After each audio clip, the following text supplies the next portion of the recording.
This is to inform the public that Smile Radio is not liable to anything that the next program will discuss on air.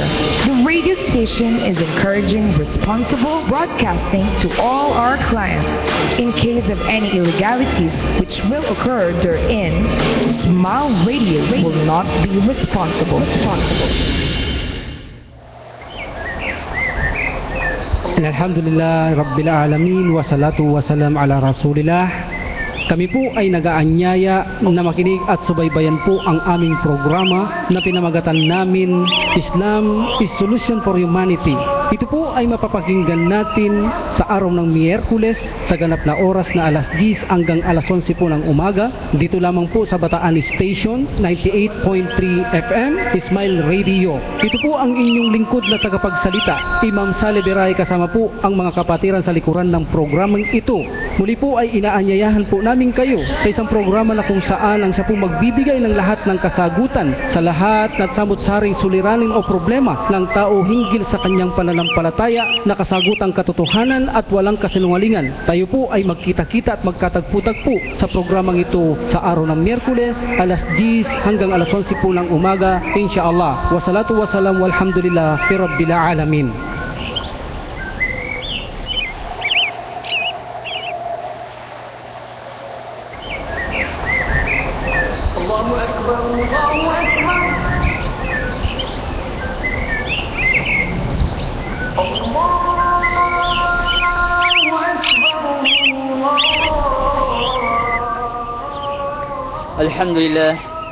Alhamdulillah nahmaduhu wa nasta'inuhu wa nastaghfiruh wa natubu ilayhi wa na'udzu billahi min shururi anfusina wa min sayyiati a'malina innahu may yahdihillahu fahuwal muhtad wa may yudlil falan tajida lahu waliyan mursyida.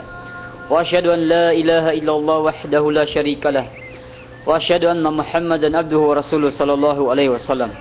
Alhamdulillah, muli kami po ay nagpapasalamat sa Allah Subhanahu wa Ta'ala na kami ay pinintulutan niyang muli na maipagpatuloy ang programang ito insyaAllah upang makapagbigay muli ng karagdagang kaalaman at bilang pagpapatuloy sa ating baksa sa panampalatayang Islam. Dito lamang po sa inyong programang Islam Solution for Humanity. Usama tatagpuan po dito lang sa inyong istasyong 98.3 Smile FM Balanga Radio Station. Sa ganap po na oras alas 10 hanggang alas 11:30 ng umaga tuwing Miyerkules po. Sa mga nais po mapanood tayo ng live, i-type lamang po sa inyong internet ang www.tv/channel/smile/radio-98-3-FM. At sa mga nais naman po magpadala ng kanilang mga katanungan, ay sadyang ipadala lamang po sa aming Facebook account or Messenger. At sa mga wala naman po internet, ay maaari niyo pong ipadala inyong mga katanungan o tumawag sa 0998-630-9933. Ulitin po natin, 0998-630-9933. So, alhamdulillah, inshallah, bago po tayo ay dumako sa ating paksa, inshallah, ay pinaabot po namin ang pagbating assalamualaikum warahmatullahi ta'ala wabarakatuh. At ganoon din po sa mga mahal naming pamilya dyan sa aming lugar, sa Lubao. At pinaabot din po namin ang pagbating ito, alhamdulillah. Assalamualaikum po sa mga pamilya namin. At syempre, pinaabot din po namin ang assalamualaikum warahmatullahi wabarakatuh sa ating mga magagaling at walang sawang tumutulong at masugid na tagapakinig na sila Sister Sainab at Brother Ayub. At ganoon din po kila Sister Gladys Kilang at Sister Amal Iman Islam. At ganoon din sa mga masugid nating mga tagapakinig, kila Brother Nasir Timan at kanyang pamilya, Brother Khalid Yuga sa kanyang may bahay, Brother Sultan at Pres Malado. And I also greet our brother in faith in California, Brother Muhammad Jalal, at si Sister Princess Alvi Panuntongan, Sister Norjana Rodriguez, Brother Zakaria at sa kanyang pamilya at kanyang may bahay. At ganoon din sa mga kapatid dyan sa Pilar. So ganoon kay Sister Jamila Ahmad dyan sa Hong Kong. At sa mga kapatid na naabutan po ng ating programa dito sa Balanga at sa sulok man po ng mundo. So, pinaabot po namin ang assalamualaikum warahmatullahi ta'ala wabarakatuh. At pinaalala po namin inshallah sa June 7 po sa Lubao, Pampanga, sa may Sapang Bayo po, ay sa mga malapit po na dyan sa lugar na yan, ay maaari po kayong dumalo sa ating gagawin na symposium inshallah. So alhamdulillah, bigyan natin ng pagkakataon sa ating ustad. Assalamualaikum brother. Waalaikumsalam warahmatullahi ta'ala wabarakatuh. Alhamdulillah nahmaduhu wa nasta'inuhu wa nastaghfiruh wa na'udzu billahi min shururi anfusina wa min sayyiati a'malina. Innahu may yahdihillahu fala mudilla lahu wa may yudlil fala hadiya lahu. Asyhadu an la ilaha illallah wahdahu la syarika lahu wa asyhadu anna Muhammadan 'abduhu wa rasuluh sallallahu alaihi wa ala alihi wa ashabihi wa man tabi'ahum bi ihsan ila yaumiddin. Amma ba'd. Ang lahat ng pagpupuri ay para lamang sa Panginoong Allah Subhanahu wa Ta'ala. Sa Kanya tayo laging pumupuri at humihingi ng tulong at humihingi ng kapatawaran. Kaya ako'y nagpapakupkop sa Panginoon Allah Subhanahu wa Ta'ala laban sa aking masamang sarili at ganun din sa aking mga masasamang gawa. Ang sino mang pinatnubayan ng Panginoong Allah Subhanahu wa Ta'ala sa matuwid na landas ay walang makapagliligaw sa Kanya. At ang sino mang maligaw mula sa matuwid na landas ay walang makapagbibigay ng matuwid na patnubay maliban lamang ang Panginoong Allah Subhanahu wa Ta'ala. Kaya't ganun na lamang ang ating pasasalamat tayong mga kamusliman na ginabayan tayo ng Allah Subhanahu wa Ta'ala sa matuwid na landas at nilikha niya tayo na pumipindig sa ating mga puso ang La ilaha illallah. Walang tunay na Diyos na karapat-dapat sambahin maliban lamang sa Allah Subhanahu wa Ta'ala. Kung kaya naman ako'y sumasaksi, sumusumpa na walang karapat-dapat na dapat sambahin maliban sa Allah Subhanahu wa Ta'ala. Siya ay walang katambal sa pagsamba sa Kanya. At si Propeta Muhammad sallallahu alaihi wasallam ay kanyang huling sugo at alipin. Sumakaniya nawa ang kapayapaan at pagpapala ng Panginoong Allah Subhanahu wa Ta'ala. Ganun din sa kanyang mga pamilya at mga kasamahan at sa mga sumunod sa kanila hanggang sa araw ng pagkabuhay na muli. Sige po at dumako tayo sa susunod nating paksahin na kung saan po ay napakahalaga, napakaganda na hindi dapat palampasin ng bawat kamusliman ang paksahin ito sa araw na ito insyaallah, sabagkat marami sa mga kamusliman ang nahahati sa paksahing ito. Ang paksahin natin sa araw na ito ay patungkol sa moon sighting. Yaong bang ang pagsisimula ng pagpasok ng buwan ng Ramadan kapag nakita na ang buwan. Mayroong sinusunod sila na general sighting o general moon sighting o near moon sighting. Ano kaya ang higit na malakas na hatol sa dalawang ito? Sinabi ng Propeta Muhammad sallallahu alaihi wasallam, "Idza ra'aytumuhu fasum wa idza ra'aytumuhu fa'absiru." Kapag nakita ninyo ang bagong duklay ng buwan para sa Ramadan, ang ibig sabihin, sa makatwid, mag-ayuno. At kapag nakita ito, ang bagong buwan para sa Syawal, ibig sabihin, sa makatwid ay putulin ang inyong pag-ayuno. Napaka-autentibong hadith po ito mula kay Bukhari rahimullah. Sinabi din ng Propeta Muhammad sallallahu alaihi wasallam, ang pag-aayuno ay nakabatay kapag nakita ang bagong buwan. At ang pagpuputol ng pag-aayuno ay base rin kapag nakita muli ang bagong buwan. At kung ito ay nakatago, makulimlim ibig sabihin, hindi nakita ang buwan na bago para sa buwan ng Syawal. Sanhi na makapalaulap halimbawa, sa makatwid, kumpletuhin ang 30 araw. Napakatigas po, napakatatag ng hadith na ito. Ito po ay mutsafaqun alay mula kay Bukhari at Imam Muslim rahimullah. Sinabi din ng Propeta Muhammad sallallahu alaihi wasallam, huwag kayong mag-ayuno hanggat hindi nyo nakikita ang bagong buwan o kumpletuhin ang 30 araw, at huwag putulin ang pag-aayuno hanggat hindi ninyo nakikita ang bagong buwan o kumpletuhin ang 30 araw. Ito po ay hadith mula kay Imam Bukhari rahimahullah. Sa mga hadith na ito na mga nabanggit natin, kapag nakita na ang bagong buwan para sa Ramadan, ay mag-ayuno na. Ngunit kung hindi makita ang bagong buwan para sa Ramadan, ay kumpletuhin itong 30 days. Ibig sabihin ay kapag nakumpleto na ang 30 days ay hindi na kailangan makita pa ang bagong buwan, kinabukasan na ay obligado na mag-ayuno ang mga kamusliman. At ito po ang tamang opinyon. Dahil walang hihigit na may kakayahang magbigay ng mga interpretasyon sa mga revelasyon ng Allah subhanahu wa ta'ala, sa mga salita ng Allah subhanahu wa ta'ala, maliban ang Propeta Muhammad sallallahu alaihi wasallam. Kapag sinabi niya, kapag nakita na ang bagong buwan ay mag-ayuno, mag-ayuno. At kapag hindi nakita, ang bagong buwan ay kompletuhin ang 30 days. At ito ang ating susundin. At huwag sumunod maliban kay Propeta Muhammad sallallahu alaihi wasallam. Ngayon, ang ibig bang sabihin ay pag nakita na ang bagong buwan, ibig bang sabihin kapag nakita ito ay pang-individual? Ibig bang sabihin ang bawat isa ay nararapat makita niya ang bagong buwan at bago mag-ayuno? At bawat hindi nakakakita ay hindi mag-aayuno? O sapat na ang isang tao lamang na makakita ng bagong buwan upang mag-ayuno ang lahat? Ayon sa pinakatamang opinyon,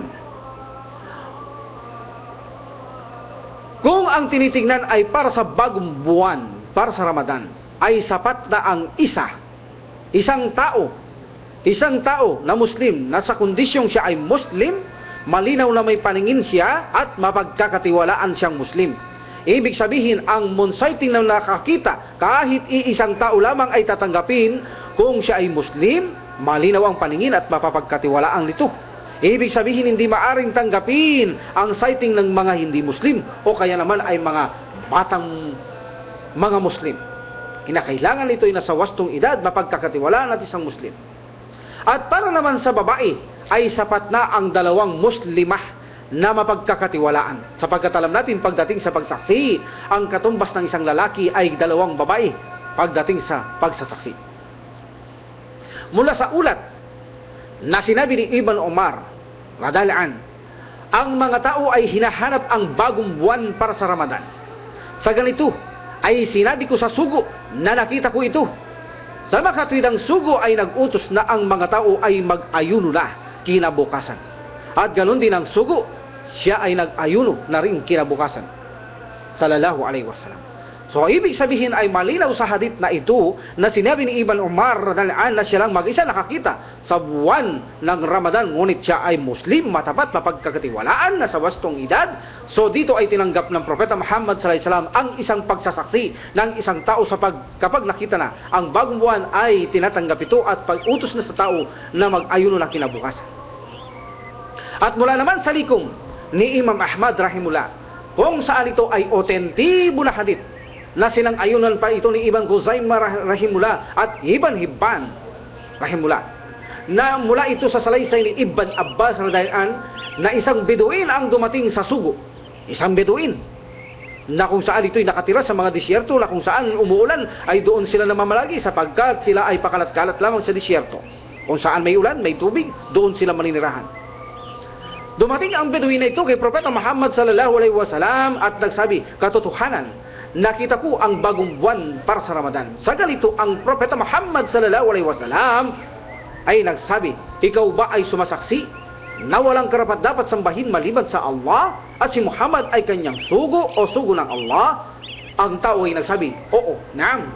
Sa ganito, ang sugo ay nagsabi, o Bilal, radhiyallahu, sabihin sa mga tao na sila ay dapat nang mag-ayuno bukas sa makatwid. Sa makatwid po mga kapatid ko sa pananampalataya, malinaw na sapat na ang isang lalaking Muslim na nakita niya ang bagong buwan para sa Ramadan upang ang lahat ay mag-ayuno na, o kaya dalawang babae. Nang sa ganun ang lahat ay mapag-ayuno na, basta ito'y Muslima, mapagkakatiwalaan.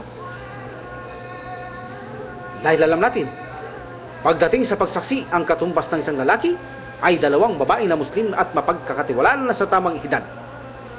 Ang patungkol naman sa hadith kung saan dalawang Muslim lalaki ang sumasaksi na nakakita ng bagong buwan sa makatwid at magayuno at putulin ang pag-aayuno, ayon kay Imam Ahmad at Nasai rahimullah, ang hadith na ito'y likom nila. Ang hadith na ito na dalawang saksi ay patungkol sa pagtatapos ng pag-aayuno, hindi sa isang pagsaksi o pagsaksi sa bagong buwan ng Ramadan.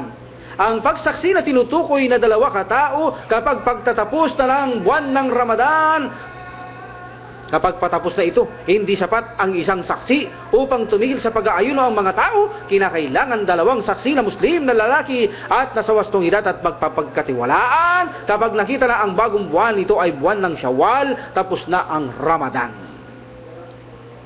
Ayon po sa ibang mga scholars, kung nakita ito ng isang Muslim o dalawang Muslim ang bagong buwan para sa Syawal, ang mga tao ay hindi dapat tumigil sa pag-aayuno. Sa ganito anila, siya ay dapat tumigil sa pag-aayuno dahil ang hadith ay sinasabi ng Propeta Muhammad sallallahu alaihi wasallam, ang pagputol ng ayuno ay sabay-sabay. Ibig sabihin, kapag nakita ng isang Muslim o dalawang Muslim ang bagong buwan para sa Syawal, nakita nila, ngunit ang mga tao hindi naniwala sa kanila, hindi sila tumitigil sa pag-aayuno, anila, hindi rin maaaring tumigil ang dalawang ito na nakakita ng bagong buwan para sa Syawal upang tumigil ang tao, sapagkat anila ang pag-aayuno ay nararapat sabay-sabay, ang pagtigil ay sabay-sabay din. Yan po ang pinakamalakas na opinyon. Bagamat mayroong nagsasabi na kung hindi ka pinaniwalaan ay ikaw ay tumigil na sapagkat nakita mo na ang bagong buwan, dalawa kayo. Ngunit huwag niyong ipakita sa mga tao na kayo ay kumakain na tumiinom. Ngunit ang pinakamalakas na opinyon ay hindi kayo nararapat tumigil at kumain na tuminom sapagkat hindi tumitigil ang mga tao, hindi sila naniwala sa inyo. So gaya ng hadith ay kinakailangan sabay-sabay ang pagsimula ng ayuno at sabay-sabay din ang pagtigil ng pag-aayuno. Para naman sa isang taong nakakita sa bagong buwan ng Ramadan at walang Muslim sa lugar niya at walang kakayahan maiparating na nakita niya ang bagong buwan, o kaya ay bagamat na iparating niya na nakita niya ang bagong buwan ngunit ayaw siyang paniwalaan, sanhi ng may depekto siguro sa kanya, sa ganito ayon sa mga scholar ay dapat mag-ayuno na siya, ang taong ito na nakakita sa bagong buwan, dahil malinaw sa hadith anila, kapag nakita ang bagong buwan ay mag-ayuno na. Subalit ayon naman sa iba, siya ay hindi nararapat mag-ayuno sapagkat sinabi ng sugo na si Propeta Muhammad sallallahu alaihi wasallam na ang pag-aayuno ay kapag ang mga tao ay nag-aayuno na. Anila dapat sabay-sabay ang pag-aayuno. Sa ganito anila, kapag pinahintulutan na mag-ayuno na mag-isa ang taong ito, sinalungat niya ang kongregasyon o jamaan ng pag-aayuno o sama-samang pag-aayuno na ipinag-utos ng Propeta Muhammad sallallahu alaihi wasallam. Sa ganito anila, ang tamang opinyon ay mag-ayuno ng sabay-sabay ang mga Muslim. At huwag mag-ayuno ang isang taong ito habang ang mga tao ay hindi nag-aayuno. Sinabi din ito ni Ata at ni Imam Shafi at ni Abu Dar dalaan.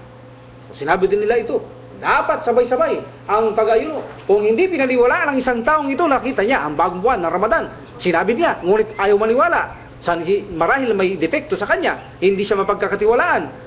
So, anila ang pinakamalakas na opinyon ay hindi din siya maaaring mag-ayuno sapagkat gaya na sabi ng Propeta Muhammad sallallahu alaihi wasallam, ang pag-aayuno kapag ang mga tao ay nag-aayuno na, ibig sabihin ang pag-aayuno ay sabay-sabay, ang pagtigil ng pag-aayuno ay sabay-sabay din. Yan po. So, malinaw na ang pagsaksi ng isa sa bagong buwan ng Ramadan ay sapat na ito kung siya'y Muslim, mapagkakatiwalaan na sa wastong edad, at dalawang babae na ganoon din mapagkakatiwalaan na sa wastong edad at Muslima. Ang pagtatapos ng buwan Ramadan ay kinakailangan dalawang saksi na lalaking Muslim. Kung itutumbas natin sa babae, 4 na babae dahil bawat isang lalaki ang katumbas nito ay 2 babae sa pagsasaksi na mapagkakatiwalaan na sa wastong edad at mga Muslim. So, malinaw. Ngayon ay dumako tayo sa ating paksa. Sentro ng ating paksa, general sighting o near sighting. Ano ang pinakamalakas na opinion sa dalawang ito? Dito nahati ang mga kamusliman. Mayroong sumusunod sa mga general sighting, mayroon naman sumusunod na near sighting. No po? Kaya makikita mo ang Idul Fitir ay mayroon nag-Idul Fitir ngayon, mayroon bukas. Hindi magkasabay. Bagamat iisang bansa ito. Tulad na dyan sa lugar ng Quiapo, nangyari na po ito. Nahahati ang mga kamusliman pagdating sa sighting. Kaya napakahalaga ng paksain po ito. No po? Ano nga ba ang tamang opinion sa bagay na ito? Near sighting po ba ang dapat sundin ng mga kamusliman o general sighting? Ibig pong sabihin ng general sighting, kung saan makita ang buwan hanggat mayroong Muslim sa bansang yaan, Ibig sabihin, saan man makita ang bagong buwan para sa Ramadan, ang lahat ng mga Muslim saan mang sulok ng mundo ay susundin ito. Dapat mag-ayuno na kinabukasan. Yan po. Ang near sighting naman, ito yaong kung makita ang buwan sa ibang bansa ay hindi nararapat sumunod ang ibang bansa sa sighting ng ibang bansang yun. So, ibig sabihin ang bawat bansa ay magkaroon ng kanya-kanyang moon sighting. Yan po ang near sighting. Susundin mo lamang ang sighting sa iyong bansa at hindi sa ibang bansa. Yan ang kinaibahan ng general at near sighting. Unahin natin ang general sighting na kanilang ebidensya na nararapat daw ang sighting ay general sighting kung saan nakita ang bagong buwan saan man bansa, ang lahat ng mga kamusliman saan man sulok ng mundo ay nararapat mag-ayuno na. Ayon sa ibang mga scholar. Kabilang na dito si Imam Ahmad rahimullah. Kapag nakita ang bagong buwan para sa Ramadan, kahit sa ang bansa hanggat mayroong Muslim dito at nakita ito ay tungkulin ng lahat ng kamusliman saan man sulok ng mundo na sila ay mag-ayuno na. Magkakaiba man ang oras, magkakaiba man ang pagsikat ng buwan at araw, magkakaiba man ang pinuno, kinakailangan ang lahat ay mag-ayuno na kapag nakita ang buwan kahit saan bansa, lalong-lalo na sa mga Islamicong country. Mag-ayuno na ang bawat bansa pagsapit ng kanya-kanyang bukang liwayway sa kanilang mga lugar. Ang mga bansa mang ito, gaya ng sabi natin, ay may magkaibang panahon at oras. Ganon din sa pamumuno. Magkaiba sa pagsikat ng buwan. Ang mga bansa man ay magkakatabi o magkakalayo, ang lahat ay dapat mag-ayuno na kapag nakita na ang bagong buwan para sa Ramadan saan man bansa. Ito rin ang posisyon ng madhab ng Hanbali. Hanbali ang madhab. At ito rin ay kagustuhan ng mga bagong scholar sa panahon natin ngayon. At ito rin ay majority scholar. Para naman sa isang taong para naman po,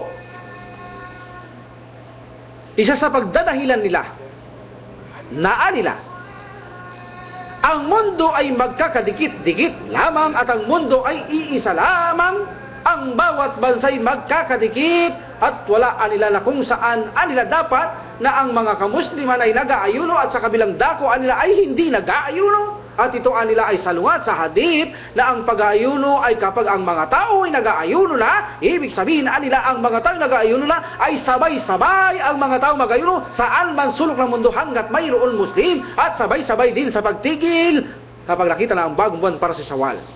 Hindi yaong anila na mayroong nag-aayuno ay mayroong hindi nag-aayuno. Ito'y salungat sa hadith ng Propeta Muhammad sallallahu alaihi wasallam. Ang pasyang general sighting ay ayon ito sa majority scholar, sa mga bagong scholar, Hanbali madhab. Kahit iba-iba pa anila ang mga namumuno sa mga kamusliman sa bawat bansa, at nakita ang bagong buwan para sa Ramadan kahit sa ang bansa, hanggat may Muslim na naninirahan sa anumang bansa ay nararapat na mag-ayuno na sila. Pag nakita na ang bagong silang ng buwan para sa Ramadan, ay obligado na ang lahat na mag-ayuno. Gumamit pa ng dalil ang madhab ni Hanbali, Hanbali madhab. School of thought, school of fiqh ni Imam Ahmad rahimullah.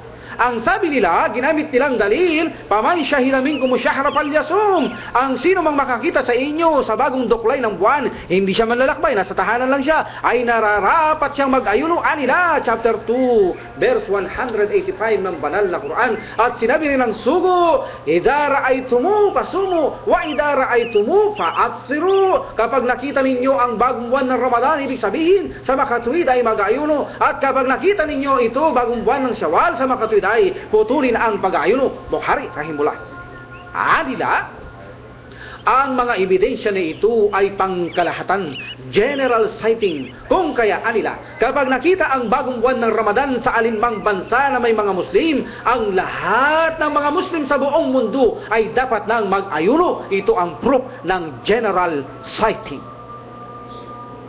Sige po, at dumako naman tayo sa near sighting. Ibig sabihin, may kanya-kanyang sighting ang bansa, maliban lang kung magkakatulad ang kanilang oras o panahon sa pagsikat ng buwan at araw. Maliban lang, bagamat iba ang kanilang pinuno, magkatabing bansa, ngunit parehong oras ng pagsikat ng buwan at araw, parehas lang oras, sila po ay tinuturing na isang lugar lamang. Dumako na doon tayo sa near sighting. Ayon kay Ikrimah, kay Al-Qasim, Ibn Muhammad, Salim, Ishaq, at iba pa, mga kilalang scholars, kabilang na rin dito sa opinion na ito ang mga Hanafiya, ang Shafiya, kabilang na si Ibn Taymiyyah, at mga scholar na sinaulang mga scholar na sila ay nagsasabi na ang bawat bansa ay dapat magkaroon ng kanya-kanyang moon sighting. Ibig sabihin, proof na near sighting. At hindi dapat sumunod sa sighting ng ibang bansa ang isang bansa maliban kung magkatulad ang oras o panahon ng pagsikat ng buwan at araw. Anila, isa sa mga dalil nila, base ito sa pangyayari sa kasaysayan na sinabi ni Quraib na dahilan nang ipinadala ni Fadal si Fadal kay Muawiyah radhiyallahu sa Syria, itong dalil nila para sa pangangailangan. Sinabi ni Fadal, ako ay dumating sa Syria at nakita ko ang bagong buwan ng Ramadan at ito ay lumitaw sa gabi ng Huwebes. Ibig sabihin sa Islam, kinukonsidera ang paglubog ng araw, ito ay Biyernes na ng gabi. At ako ay nagbalik sa Madina sa katapusan ng buwan ng Ramadan. Doon nakita ako ni Ibn Abbas at tinanong ako, kailan ninyo nakita ang bagong buwan? Ibig sabihin sa Syria. Sinabi ko, Huwebes, ito'y gabi. Huwebes ng gabi ng Friday na ito. Sinabi ni Ibn Abbas, nakita mo ito sa iyong sarili, sa iyong mata? Sinabi ko, oo. At nakita rin ito ng mga tao at ni Muawiyah at sila rin ay nag-ayuno na. Sa ganito, sinabi ni Ibn Abbas, radalaan kami, nakita namin ito Biyernes, ibig sabihin, Sabado na ito ng gabi. At kami ay hindi tumigil ng pag-aayuno hanggat na kumpleto namin ang 30 araw o hanggang sa makita namin ang bagong buwan para sa Syawal. Ako'y nagsabi, sabi ni Fadal radhiyallahu, ako'y nagsabi, ang pagkakita at pag-aayuno ni Muawiyah ay hindi pa ba sapat sa inyo? Sabi ni Ibn Abbas radhiyallahu ay nagsabi, hindi, ito ang utos ng sugo. Tirmidhi at Sahih Muslim. So, ibig sabihin, nakita na nila Muawiyah, nakita nila Fadal at ibang tao ang bagong buwan, o bagong duklay ng buwan na Ramadan sa Syria. So, anila, hindi dito sumunod si Ibn Abbas dahil sinabi niya, hindi pa ba sapat na nakita namin at hindi pa kayo mag-ayuno? Hindi, dahil ito ang utos ng sugo. Anila, hindi raw nakarating kay Ibn Abbas dahil ang pagkita ng buwan doon kaya hindi sila nag-ayuno, kaya nag-moon sighting sila sa sarili nilang lugar. No! Sa panahon noon, kapag nag-aayuno ay ipinararating nila na nakita ng buwan sa isang bala o pagputok ng mga baril na tanda na nakita na ang buwan sa isang lugar at ang mga Muslim noon ay nag-aayuno na. At dito rin sa hadith na ito ay ipinakita na ito ay alam din ni Ibn Abbas radhiyallahu anhu, Allahu a'lam, sapagkat sinabi ni Fadal, hindi pa ba sapat na nakita namin ang buwan para kayo mag-ayuno? Hindi pa ba sapat? Ibig sabihin nakarating sa kanila? Hindi. Sabi ni Ibn Abbas, ito kasi ang utos ng Prophet sallallahu alaihi wasallam. Ibig sabihin, ang moon sighting, ang makita ni Ibn Abbas sa lugar nila, ang buwan. Ibig sabihin, ebidensya ito ng near sighting. Ebidensya ito na magkaroon ng kanya-kanyang moon sighting ang mga lugar, ang mga bansa na hindi magkakatulad ang kanilang panahon na pagsikat ng araw at buwan. At ito anila ang utos ng Propeta Muhammad sallallahu alaihi wasallam, sabi ni Ibn Abbas radhiyallahu anhu. Ang hadith na ito ay mapagkakatiwalaan, Sahih Muslim, Tirmidhi. At ang mga scholar na alos sinaunang scholar na maaalam ay tumutuntun sa hadith na ito. At ang hadith na ito ay malinaw na nagpapakita na may kanya-kanyang sighting ang mga lugar o bansa. Kung susuriing mabuti ang hadith, ang bawat kalupaan o bansa ay dapat may kanya-kanya silang sighting na sinusunod. Ito rin ang pagbibigay komento ni Imam Muslim rahimullah.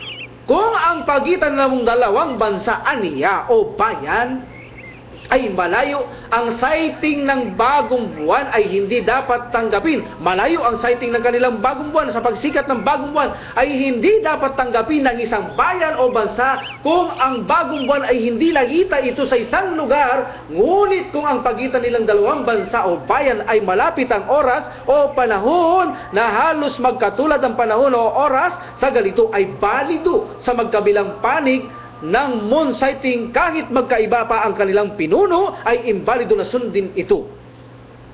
Ito ang malakas na opinyon mula sa sinabi ni Ibn Taymiyyah rahimullah rin. Dagdag pa ni Imam Muslim rahimullah, ang pagsikat ng araw ay may kanya-kanyang sukat ang bawat bansa. Kung ito ay lumitaw dito sa bansang ito, hindi obligado ito sa kabilang bansa natanggapin ng kanilang sighting, sapagkat hindi pa nakararating sa kanila ang bagong sikat ng buwan, hindi pa nakararating sa kanila ang oras ng pagsikat ng bagong buwan. Kaya nila dapat ay mayroong kanya-kanyang sighting ang bawat bansa. Sa makatwid nila, ang sinabi ng sugo na pag-aayuno kapag ang mga tao ay nag-aayuno na, ibig sabihin sabay-sabay dapat mag-ayuno nila, ito ay apply sa isang lugar lamang, sa isang bansa lamang kung saan doon nila nakita ang bagong buwan. Malinaw? At malinaw din na hindi maaring magsabay sa pag-aayuno ang mga Muslim sa buong mundo, dahil anila may lugar na gabi sa isang bansa at sa kabilang dako ay may araw. Sa makatwid, malinaw na maaaring mangyari ang hadith na sinasabi na dapat sabay-sabay ang pag-aayuno, ay wala itong alinlangan na mangyayari lamang ito sa iisang lugar o iisang bansa, sapagkat isa lamang ang pagsikat ng araw at gabi doon. See? Iisa lamang ang panahon doon o oras. Ngunit kung sasabihin ang lahat ng Muslim ay magsabay-sabay na mag-aayuno sa buong mundo, ay imposible ito anila, dahil mayroong gabi at may araw sa kabilang bansa. Kaya anila, ang hadith ay may posibilidad na apply ito sa isang lugar o dalawang lugar na magkaparehas ang panahon o oras nito, na kung saan sabay-sabay mag-ayuno ang mga Muslim kapag nakita ang bagong buwan, at sabay-sabay na putulin ang pag-aayuno kapag nakita ang bagong buwan ng Syawal. Ito ay patungkol lamang sa isang lugar o isang bansa, at hindi imposible ito na mangyari. Ginamit din na dalil ni Ibn Taymiyyah rahimullah ang near sighting. At kung ano ang ginamit na dalil ng Madhhab Hanbali sa general sighting, nila parehong dalil. Paman syahida minkum syahra falyasum, chapter 2 verse 185. Sino mang makakita ng bagong duklay ng buwan sa Ramadan at hindi siya maglalakbay, ibig sabihin na nanahanan siya sa kanyang tahanan, sa makatuwid ay mag-ayuno na. Ibig sabihin, apply lang ito sa lugar na kung saan isang bansa, isang lugar na makita ang bagong duklay ng buwan para sa Ramadan, at hindi general, kundi ito ay near sighting lamang.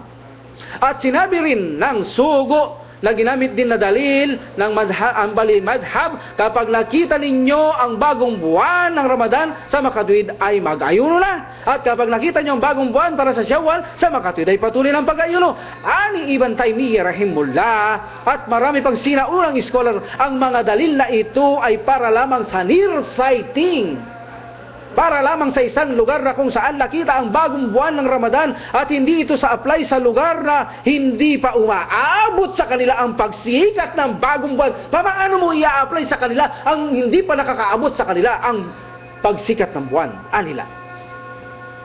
At ito ang pinakamalakas na opinyon na sinanghaayunan ng mga dalubhasang mga scholar. Kung mapapansin natin anila, sa panahon ng sugo, kapag nagdeklara siya ng pag-aayuno, ang lahat ay nag-aayuno nila. No doubt, ang sagot nila noon ang sugo lamang ang tanging namumuno sa mga kamusliman. Sa makatuwid, iisa lang ang dapat sundin. Kapag inutos ng sugo na si Propeta Muhammad sallallahu alaihi wasallam, sa lahat ay dapat sumunod dito. Hindi tulad natin sa panahon natin ngayon, mayroon tayo kanyang-kanyang pinuno na bawat bansa na dapat sundin. Pangalawaan nila, sa panahon ng Propeta Muhammad sallallahu alaihi wasallam, ang Islam ay hindi ito halos nakarating sa buong mundo. Kung kaya nila, isang dahilan na hindi palaganap ang Islam sa pagtanggap ng mga tao rito. May posibilidad na ang sighting moon noon, ang sighting moon noon ay iisa lamang, sapagkat isang pinuno, hindi pa nakalabas ng Arabian Peninsula. No, iisang moon sighting lamang dahil hindi pa napahirating ang Islam sa labas ng Arabian Peninsula nila. Maliban pagkawala ng sugo at saka pa lamang lubusang lumaganap ang Islam sa pagtanggap ng mga tao, lumabas sa gitnang silangan at nakarating sa iba't ibang sulok ng mundo ang relihiyong Islam sa dahilang alam ng sugo, sa panahon ay pahihintulot ng Allah subhanahu wa ta'ala na ang Islam ay lalaganap sa anumang sulok ng mundo. Ipinakita, ipinag-utos, itinagaw bilang kay Ibn Abbas radhiyallahu anhu na ito na ang utos ngayon. May kanya-kanyang near sighting, gaya ng sinabi ni Ibn Abbas na sinabi niya kay Fadal, hindi pa ba sapat na nakita namin ang bagong sighting ng buwan na kami nagayuno? Ano sabi ni Ibn Abbas? Hindi, dahil ito ang utos ng Propeta Muhammad sallallahu alaihi wasallam. Ibig sabihin, magkaroon na ng kanya-kanyang sighting. Pag ang mga Muslim ay dumami na saan man sulok ng mundo, hintayin ang buwan sa kanila na lumitaw. Ang oras na ito, magkaroon ng kanya-kanyang sighting. Ito ang itinagubili ng Propeta Muhammad sallallahu alaihi wasallam ani Ibn Abbas radhiyallahu anhu. Ito ang pinakamalakas na opinion. Ngayon, paano natin puputulin ang pag-aayuno? Mayroon general, mayroon moon, mayroong near sighting. Ikaw na sumunod sa near sighting, ay huwag kang sumunod sa general sighting sa pag-break. Hanggat hindi mo nakita ang bagong buwan tulad ng ginawa ni Ibn Abbas radhiyallahu anhu. Nag-break sila Fadal Muawiyah sa araw na ganito, sila Ibn Abbas ay nag-break sila na kinumpleto nila ang 30 araw o nakita ang buwan. So sumunod ka sa near sighting. Kung near sighting ang ginamit mo, near sighting din ang pag-break mo. Kung general sighting din ang susundin mo.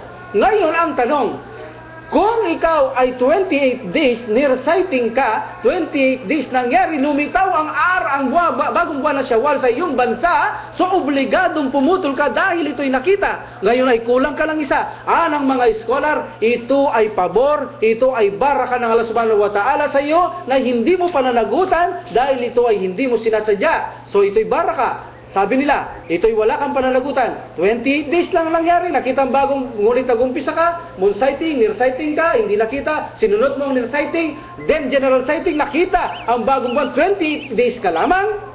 Nila ito'y baraka ng Allah, wala kang pananagutan. Ngunit ang tamang opinyon, bayaran mo ito pagkatapos ng buwan Ramadan, sapagkat walang buwan o isang buwan lang 28 days, kundi malinaw ang isang buwan ay 29 to 30 days. Kaya bayaran mo pagkatapos ng buwan Ramadan, Idul Fitr o kaya o bago makarating ang bagong uli na buwan Ramadan, mabayaran mo isa para makumpleto ang 29 days. So ang pinakamalakas na opinion ngayon ay near sighting, at ito rin ang opinion ng mga scholars na nauna na mga scholars ang opinyong near sighting. Pero anila, ang dalawang ito ay maaaring gamitin. Ngunit ang pinakamalakas ay near sighting. So ibalik natin kay Brother Musa, inshallah, ang pagpapatuloy sa pagpapaliwanag sa hadith ng mga bulugal maram. Kung mayroong tayong tanong, alhamdulillah, unahin natin sila. Assalamualaikum, brother. Waalaikumsalam warahmatullahi. Alhamdulillah, napakaganda ng paksa, alhamdulillah. So, bago po tayo dumako sa ating paksa sa Bulug Al-Maram, inshallah, ay may mga katanungan po tayo na-receive, inshallah. So, Waalaikumsalam.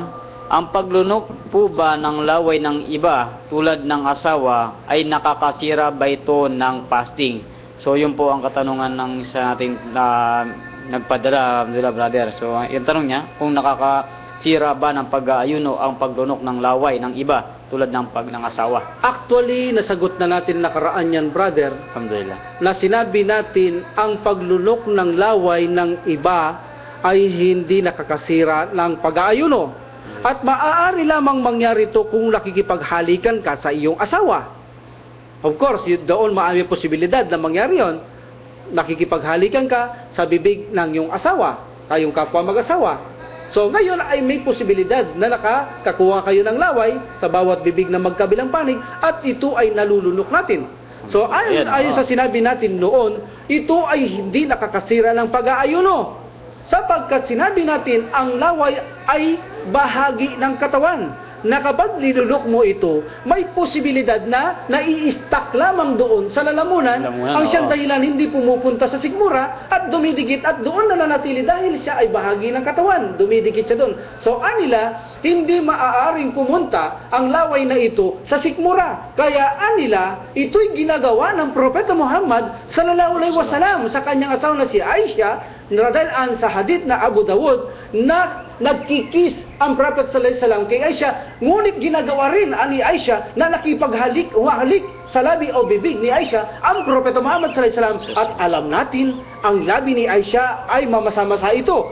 So may posibilidad na nakakakuha ng laway ang Prophet sallallahu alaihi wasallam at datay nag-aayuno siya, nalulunok niya, ngunit ginagawa ito ng Prophet sallallahu alaihi wasallam dahil ang laway ay hindi makakapunta ito ng sikmura, kundi ito'y nananatili, nakakapit, nakadikit sa bahagi ng katawan sa ating lalamunan. Kaya noon ay sinabi natin na ang paglunok ng laway ay hindi nakakasira dahil hindi ito nakakaabot ng sikmura. Sang-ayon din dito si Ibn Qudama at maraming scholar na ang laway kapag hindi nga umabot ng sikmura ay hindi ito nakakasira ng pag-aayuno. Ngunit anila, kung sakali ang laway ay nabatid na pag-aralan, nalaman natin na may posibilidad na umabot ng sikmura ang laway, anila ito'y nakakasira ng pag-aayuno. So ginamit din na dalil, anila, ang hadith ni Aisha na ang Prophet sallallahu alaihi wasallam ay humahalik at sa kanyang labi ay humahalik din, ay hindi ito sa Ramadan. Sabi nila na hati ito. Ang isa para sa Ramadan, nakikisya. Ang nakihalik sa labi nila, hindi yan sa Ramadan. Ito ay kapag labas ng Ramadan, doon niya nakikipag-alaikan sa labi ni Aisha nila. Ngunit hindi masyadong confirm ito. Anila. So hindi masyadong confirm. Ngunit pinatunayan naman Albani rahimullah na may posibilidad ang laway ay tumungo sa tiyan. Sa ganito, aniya kapag nangyari, ay masisira ngayon. Of course, tayo rin ay agree, brother, na kapag ang laway yung dumako sa tiyan, sa sikmura, masisira. Kaya nasabi lang natin, dahil imposibilidad maawabot ang laway niya sa sikmura, dahil dumidikit siya sa ating bahagi ng katawan at hindi mapupunta ron. Ngunit, kung ito ay pumunta sa sikmura, walang tatanggi na ito ay nakakasira ng pag-ayuno. Pero pinatunayan ni Albani, rahimullah niya, ang laway ay may posibilidad na pumunta ng sikmura at masira ang pag-ayuno ng isang Muslim dahil ang hadith na ginamit ni Abu Dawud o nalikom niya ay daif. Mahina daw, hindi totoo ng Prophet sallallahu alaihi wasallam na nakikipaghalikan siya ng labi kaya siya kapag nag-aayuno, kundi siya ay nagkikis lamang. Sabi niya, ito ay daif. Hindi pwedeng panghawakan ang hadith na ito na ang Prophet sallallahu alaihi wasallam ay humalik sa bibig ni Aisha radhiyallahu anha, at alam natin mamasa-masa ang labi ni Aisha na may posibilidad kung totoo ito makalunok ng laway. Ang Prophet sallallahu alaihi wasallam, sabi niya, ito ay daif, mahinang hadith. Sabi niya, may posibilidad ang laway na pumunta sa sikmura at ito ay nakakasira ng ayuno. So sa ganito na mapagkasundo natin ang hadith, kung ang laway ay totoong hindi o posibleng humabot sa sikmura at ito'y bahagi ng katawan, dumidikit lang sa ating lalamunan, hindi nakakarating lang sikmura, brother Musa, hindi nakakasira ito ng ayuno. Ngunit kung gaya ng sabi ng iba ay makarating sikmura, no daw, ito'y nakakasira ng pag-aayuno. Masya Allah, alhamdulillah, malinaw, alhamdulillah. So, yun po ang kasagutan doon sa unang tanong, inshallah, no? Naway na subaybayan ninyo, inshallah, linawan kayo, inshallah. So, doon sa may isang katanungan na mula sa ating kapatid na kanyang inadala. Alaikum salam. Maaari ba ang calculation para sa moon sighting? So, yun po ang kanyang katanungan. Tama-tama sa paksa mo ito, brother. Oo, ang calculation na yan, brother, mayroong gumagawa sa modern na mga natin kamuslima sa panahon natin ngayon. Ginagawa nila ang calculation, hindi na sila nagsasighting, no? Kinokalkula nila lang. So actually, ito po ay hindi nangyari sa panahon ng Prophet sallallahu alaihi wasallam, kanyang kasahaba, tabi'in at mga tabi'in, hindi po nangyari sa kanila yan. No po, malinaw sa hadith, ang hadith, niya, binasa lang natin kanina, ang pag-aayuno ay base kapag nakita ninyo ang bagong buwan. Ibig sabihin, hindi maaari ang calculation, kailangan makita ang bagong buwan at ito ang basihan. At sinabi din ng Prophet sallallahu alaihi wasallam, we are illiterate. See, kami ay mga illiterate. Ibig sabihin ng ummi noon, kasi sa Quraysh, wala silang revelasyon, pinangawakang aklat, walang tradisyon, walang batas na tama. So sila'y tinawag na ummi. Ang ummi ito ay apply sa mga Arabs, no? So kami ay mga illiterates. At hindi marunong sumulat, sabi niya, Brother Musa, at hindi marunong o hindi kami nagkakalkula.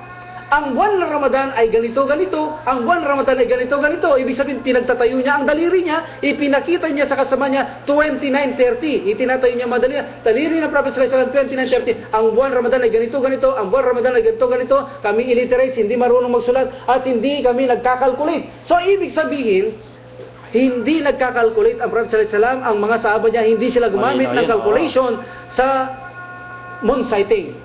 Kundi, ang basihan kapag nakita ang bagong buwan, doon tayo magayuno. Kapag hindi nakita ang bagong buwan, 30 days. Walang calculation pagdating sa moon sighting na ginagawa ng ibang kamusliman sa panahon natin ngayon. Ito po ay hindi tama. Yan. Maraming gumagawa niyan. Wala pong dalil yan. Alhamdulillah, mashallah. So, yan po ang kasagutan ng ating pangalawang tanong. Alhamdulillah. So, alhamdulillah, dahil sa wala na pong nagpadala ng mensahe, inshallah, ay dadako po tayo sa ating mga hadith ng Bulughul Maram. Na kung po ay bago po tayo dumako sa isang hadith, ay babalikan po natin inshallah yung isang hadith na nakaraan na... Sa brother, bago yan, sa mga wala pong internet, Alhamdulillah. ay inuulit namin na maaari kayong mag-text 0998-630-9933. Ulitin ko po, 0998-630-9933. Maaari po kayong mag-text. Ano po? Alhamdulillah, mashallah yun po. Sa mga nais magtanong, lista na po ang numero na binigyan natin kapatid. So, alhamdulillah, dakuha na po natin ang isang paksa na kusan ay hindi po natin natuloy o sabihin natin na nagkulangan tayo ng oras nakaraan ay nagkulang po o hindi na po nabuo yung mga benepisyo na ibigay namin sa hadith ng number 30 na kusan po yung panahon ni Uthman na kusan ay pinakita niya ng aktual ang pagsagawa ng wudu. So isa po sa karagdagan po ng ating benepisyo noong nakaraan ay isa dito ay ang pagsingot po na kusaan sa hadith na ating nabasa ay may iba't ibang uri po ng pamaraan ang pagsinghot ng tubig.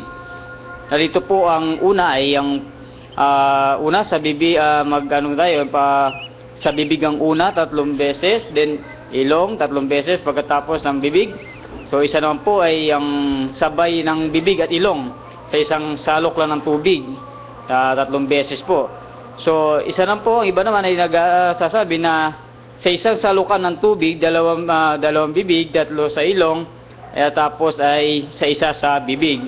At ang iba naman ay sa isang salok ng tubig ay 3 beses ang bibig, tapos ilong, then ang ating ilong 3 beses din po. Ang tamang paraan niyan, Brother Musa, ay ganito. So, ang hadith, kasi sa Islam, itinuturo ang pagtitipid. Yan, malinaw. Yan, pinaka-better. So, itinuro ng Prophet sallallahu alaihi wasallam ang iba-ibang style sa pagsingot ng tubig at pagmumog. Alhamdulillah. Ang pinaka-the best, una, pumunta tayo sa pinakamababa. Alhamdulillah. Sabay yan, brother. Sasalok ka ng tubig sa iyong palad, bibig at ilong. Sabay yan, brother. Bibig at ilong. Then, kuha ulit ng tubig, bibig at ilong. Sabay. Tapos po tubig, bibig at ilong. So, 3 times sabay. Nakatipid siya. Dahil hindi 3 bibig, hindi 3 ilong. Ang pangalawa, sasalok siya ng bibig at ilong. At may labis pa siya. Tapos bibig at ilong. Tapos kuha ulit. Bibig at ilong. So, nakatipid lalo. Ang pinakamagaling na tinutukoy dyan, brother, isang salok, dahil malalaki ang palad ng mga rabo, isang salok, bibig, ilong, tapos bibig, ilong, tapos bibig, ilong. Sa pamamagitan lang ng isang salok. Ito raw ang pinakamainam na ginagamit na pagmumog at pagsingot ng sabay sa pamamagitan lang ng isang dakot na tubig. 3 times sa bibig, 3 times sa ilong, sabay. So, yan daw ang pinakamainam na paghugas ng bibig at ilong kung makakayanan natin dahil nakakatipid tayo ng tubig at kinalulugdan ng Allah subhanahu wa ta'ala habang tayo ay nagtitipid. Alhamdulillah. So ibig sabihin mas mainam. Tsaka tulad sinabi ni brother, kinalulugdan ng Allah ang hindi nag-aaksaya. Yun po ang pinaka-purpose bakit nagkaroon ng ganun. Oo, sa Islam, extravaganza, yan ay kinamumuhihan ng Allah subhanahu wa ta'ala. Depende sa paghuhudo. Sabihin natin marami kahit dagat pa ay hindi tinatagubilin ang pag-aaksaya, bro. Alhamdulillah. So, ang isa pa sa benepisyo ay up to elbow. Ito, nung sasabi nila, kahit sobra, ito ay mainam at higit din mabuti sapagkat ito ay higit na magbibigay ng liwanag sa kabilang buhay. So, tinutukoy dito yung paghuhugas ng ating braso ay higit daw na mainam na pakahugasan to hanggang sa siko. kung saan po ay mas mainam sapagkat ito ay higit na makapagbibigay ng liwanag sa kabilang buhay. Tulad nga sa hadith na kung saan ang paghudo ay isa sa mga makapagbibigay liwanag sa atin sa kabilang buhay. Ngunit ang sabi naman iba, ito ay hanggang siko lamang, na kung saan ay huwag dagdagan ito sapagkat ang sabi sa Quran ay magmula wrist hanggang elbow, at ito ay hindi mahigit ang sobra sa paghudo. So ito po ang pinakamainam na benepisyo dito, sabi natin na opinion. So ilan pa dito ay ang tulad ng mga putol ang bahagi ng pinaghuduan. Example ay ang kamay o paa. So dito ay mahina pa na hugasan ito. So ano pang mas mainam dito, brother? No, sa mga patungkol sa mga putol ang mga kamay, paa. So sa paghudo. So kung wala na yung kamay at natitira ang siko, so alhamdulillah, kung lampas na doon, alhamdulillah, hindi na kailangan hugasan. Hindi na, dahil wala na yung brother, hindi na yung kinukonsidera. So, pero kung nandoon yung pinagputulan, abot pa na kung saan hanggang siko, no? O kaya bukong-bukong ng paa, ay kinakailangan itong hugasan niya ang natitira pa, no? At doon naman sa siko na paghuhugas, ang higit na tamang opinion, bro, ay huwag nating palampasin. Isakto natin sa siko sapagkat sa banal na Quran, sinabi na Allah subhanahu wa ta'ala, hanggang siko lamang. Ngunit kung ito ilalampas, ay wala itong masama. Dahil lang sinabi ni Abu Hurairah radhiyallahu anhu sa hadith na yon, na pinalalampas niya, iyon ay kanyang brother, opinion na mas mainam na palampasin dahil sa sabi ng Prophet sallallahu alaihi wasallam sa kabilang buhay ang pinaghudo natin na liliwanag. So ay sa kanya ay mas mainam na palampasin para na sa ganun ang liwanag ay mas maliwanag tayo, dagdag. Dahil alam natin, lilipat din tayo ng sirat sa tulay na sa taas ng impyerno nga po, na kailangan natin ng liwanag. So doon, sabi niya, dahil sabi niya ni Abu Hurairah radhiyallahu anhu bilang kanyang opinion, na maaari natin palampasin, maging sa ating paa, lampas ng bukong-bukong, lang sa ganun ay madagdagan ng ating liwanag. Ngunit ito'y kanyang opinion. Ngunit sa banal na Quran, ang tamang opinion ay isakto lang natin hanggang bukong-bukong at saka siko lamang. Ito ang tamang higit na opinion, brother. Alhamdulillah. So, inshallah, yun po ang kabuuan ng ating benepisyo sa hadith ng number 30. Alhamdulillah. So, dako na po tayo sa isang hadith, sa unit magkasama na po to. Una, yung sinabi niya, hadith number 31, 32 hanggang 33 po ay una, sinalaysay ni Ali radhiyallahu anhu ang tungkol sa pamamaraan ng wudu ng Propeta Muhammad sallallahu alaihi wasallam, kung saan ang propeta ay pinunasan niya ang kanyang ulo ng basang kamay ng isang beses. Anila ito ay authentic. So ibig sabihin, brother, sa mga hadith niya, pinakikita naman diyan yung yung pinakikita, Paraan, yung mga pag-wipes naman sa ulo, yung tatlong hadith niya. Kaya tatlong hadith yan Sinabi mo 31, 32, 33. Yan ay wiping, ha. Ipinapikita lang kung paano nag-wipe ang Prophet sallallahu alaihi wasallam sa ulo. So nasa wudu po tayo tinuturo natin itong dahan-dahan, binibigyan natin ito ng batas ayon sa mga pick ng mga scholars natin na malapit ng kalooban ng Allah subhanahu wa ta'ala. May Allah bless them, no? Okay, sige, brother, pagpatuloy. So dun sa nabanggit natin, una, sinabi sa unang hadith na nabanggit natin ay patungkol sa pagpunas niya ng kanyang ulo ng basang kamay ng isang beses lang. So yun po ang una. Ito nila, ito ay authentic. At pangalawa, isinalaysay ni Abdullah bin Sa'id bin Asim kadalan ang patungkol sa paraan ng wudu. Ang sugo ng Allah sallallahu alaihi wasallam ay pinunasan ang kanyang ulo mula noo pataas. So ito po, mula noo pataas, pero hindi pati ang batok ng leeg at pabalik sa noo ng dalawang basang kamay. So doon pinakita po dito ang pagpunas ng ulo mula sa noo hanggang sa kanyang likuran. So pangatlo naman po, sa iba naman, ang salaysay ng iba, na kung saan sa iba, salaysay ay kanya itong inumpisa mula sa harap, sabihin sa harap po ng kanyang ulo, at ipinakita sa kanila ang kanyang basang kamay doon sa likod ng kanyang ulo. At pagkatapos, pabalik ang mga ito sa lugar kung saan siya nag-umpisa. So, ibig sabihin po ay inumpisahan sa harap, then pabalik po sa kung saan siya nag-umpisa. So, isang hadith naman po, sa number 33, sinalaysay ni Abdullah bin Amir radhiyallahu ang patungkol sa pamamaraan ng wudu at ang sugo ng Allah sallallahu alaihi wasallam ay pinunasan niya ang kanyang ulo na ipinasok ang kanyang hintuturo sa kanyang tenga at habang kinukuskus ang labas o gilid ng kanyang tenga gamit ang hinlalaki. So ibig sabihin hanggang sakop na po yung nabanggit natin mga hadith ay tinuro, wag mula ulo hanggang sa tenga na po ang binanggit sa mga hadith na ito.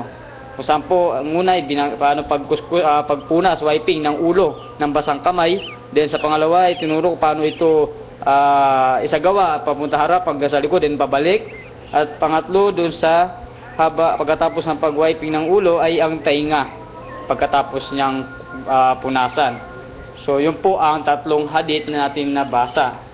Alhamdulillah. So, doon sa nabanggit natin mga hadith, bilang benepisyo po nito, ang pagkakahaplos ng ulo ay malinaw na 1 times lamang po. At ito ang higit na tama kaysa sa 3 times na paghaplos sa ulo, tulad ng sabi ng iba na mga scholar ay ito daw ang pinakamainam, sabi ng mga scholar sa Islam. So, pangalawa, kasi marami tayong nakikita minsan na pupunasan ito 3 beses, 2 beses, pero ito ang pinakamainam po ay isa lamang po, tulad ng nabanggit ng hadith ay una sa harap, then pabalik sa likod. Pangalawa, sa paghaplos sa ulo sa pamamagitan ng basang palad, hindi pagsalok ng tubig sa kulang ng mga palad at ihaplos ito sa ulo. Ito ay mali kasi marami tayong nakikita mga brother yung ginagawa, sinasalok, brother, nagbubuhos. napakaraming mga brother natin na nagwuwudo ay hindi ko alam kung naggugusol sila, brother, Ayun, no? subhanallah. So kumukuha sila ng tubig Tubig. sa 2 kalong ng kanilang mga palad. Palad, oo. Abay, yun ang iwa-wipes nila, brother. Ibubuhos mo So kung na nakita mo, basang-basa abaw, siya. basang-basa para siyang naggusol, brother, no? Subhanallah. So hindi po ganoon. Gaya na sabi ng hadith at sinabi ng brother Musa natin, dito sa kasama natin sa impilan natin, dito sa ating programa, Islam Solution for Humanity, i-wipes nyo lang po Uy, yun ng ang malinaw basang po, palad. hadith, Mula sa noo hanggang sa bago po ng, hindi po kasi kasama dito yung sinasabi mo kanina, Batok, brother, batok. oo. Hanggang sa bago batok lamang po. Hindi Sa kasama ang buhok lang, batok. Hindi buhok na po lang, kasi oo. ulo ang batok. Ang tinasabi ng Allah subhanahu wa ta'ala, wipe your head, ulo lang po. Mula sa noo hanggang sa bago batok at ibalik natin muli papuntang noo. 1 time, sabi ng brother natin, at Alhamdulillah, basang oo. palad lamang po ito. Hindi po isang salok ng mga palad na tubig po, no? Yan So po, maganda yan, brother, dahil pinakamainam. Oo, natututo tayo, Oo. natututo tayo. Hindi lang sila, pati tayo na natututo Alhamdulillah, tayo. No? nag-aaral Alhamdulillah. tayo niyan, alhamdulillah. So yun po ang pinakamainam na paraan kung paano natin to sagawa. So, alhamdulillah. So sa hadith na binanggit natin, isa sa hadith ni Asim Kadalan, ipinakita doon na kung saan paano ang tamang paghaplos sa ulo. Kung saan ay tulad sinabi natin nga, una sa harap, then papunta sa likod hanggang pabalik sa kung saan siya nag-umpisa. But not including the nape, bro. Yun, maliban yun. Oo, Maliban totoo yan. sa batok. Oo, maliban doon sa batok. Dahil hindi ulo yung gaya na sabi natin. So yun po ang malinaw. Pero ang counted po nun is 1 time lang po yun. So, isa sa mga benepisyo pa dito ay ang haplusin ang ulo sa pamagitan ng 2 palad, hindi yung isang palad lamang. Kasi paano yung mga isang kamay lang, brother? Siyempre, exemption na yan. Ano? So, doon, ipinapakita lang saan ay 2 palad po ang tinutukoy dito na dapat gamitin sa paghaplos. Dahil kung isang palad lamang ay hindi kayang haplusin nito ang buong ulo. Well, brother, kung isa ang kanyang kamay, kailangan niyang mahaplusan ang lahat ng buong ulo. Of course, kung sabihin natin isa na wipes, gaya ng mga scholar, may sinasabing, dito niya sinasabing 3 times, legislation din ito, pwedeng gawin ito. So, dahil in necessity, ang mas mahina may sundin niya ang Quran, wipes niya ang kanyang ulo. Kung hindi niya ma-wipe sa isang kamay, dahil putol ang kanyang isang kamay, so yung isa kabila, brother. So, counted isang Oo, palad. kasi kung Oo. sasabihin natin okay na ang kabila, ay magiging okay din sa tenga, brother, o isa. Paano naman yung isa? Alhamdulillah. So, kailangan i-wipes niya lahat ang kanyang ulo. At ito'y naunawa ng Allah subhanahu wa ta'ala, no? Kasi yung wipes na 1 wipes, ito ay tinuturing ng Prophet sallallahu alaihi wasallam, tinuutos sa mga may kumpletong mga kamay. In case of necessity, brother, sundin natin ang Quran at ng Prophet sallallahu alaihi wasallam, i-wipes natin ang buong ulo at mga tenga. So, kaya obligado yun, brother. Yun ang obligado nating i-wipes. So, baga hindi tayo sumusuway, bagamat ito isang kamay, naunawa niya na sa Ta'ala. Ang obligado, i-wipes mo ang buong ulo mo, Yun, sa harap, hanggang sa likod, bago batok, at 2 tenga. Imposible naman isang tenga rin lang ililinisin mo. So, dapat 2 tenga, buong ulo. At ito ang tama dapat nilang gawin, kung isang kamay na lamang sila. So yun po ang mga ilang opinion. Eh, paano kung wala siyang kamay? Ayan ang masama. So, maaari nilang ipa-wipes Ayun. sa ating mga kapatid na Muslim o sa kanyang asawa, sa kanyang mga anak, ang kanyang ulo. Kung wala talaga, ay maaari niyang isahod sa gripo ang kanyang ulo. Kesa naman hindi niya ito i-wipes dahil obligatoryong basahin ito. Alhamdulillah. Kung walang gripo, walang tubig, walang diretso hinulubog, siya lang. Diretso. alhamdulillah. No? Ganyang problema, kaluwag ang Islam. walang Oo. masama. Alhamdulillah, wala siyang kamay. Alhamdulillah. Kung may kakayahan siya magtayamum, magawa niya, Magawa niya, ipantayamum oo. niya ang ulo bilang kapalit ng wipings niya. Ibig sabihin, kung putulan kanya kami, brother, pero ngunit may natira pa. Mayroon siyang kakayahan, may pangtayamum Ayun, niya ang kanyang oo. mukha at gagamitin dito, Alhamdulillah. mukha lang at kung wala naman ang kamay, alhamdulillah. Alhamdulillah. So mukha. So ang tension niya ay tayamum kapalit ng kanyang wiping. Masya So ang Allah, Allahu Islam, Akbar. brother, ang reliyong ito ay napakagaan. Napakagaan, Habang oo. nagigipit ka, Lumuluwag, lumuluwag. Hindi yung tulad na sinasabi ng mga kapatid, ang Islam ay maluwag. Maluwag. Kapag gusto niya manigarilyo, maninigarilyo. Ay Subhanallah. maluwag sabi niya. Ay hindi po ganoon.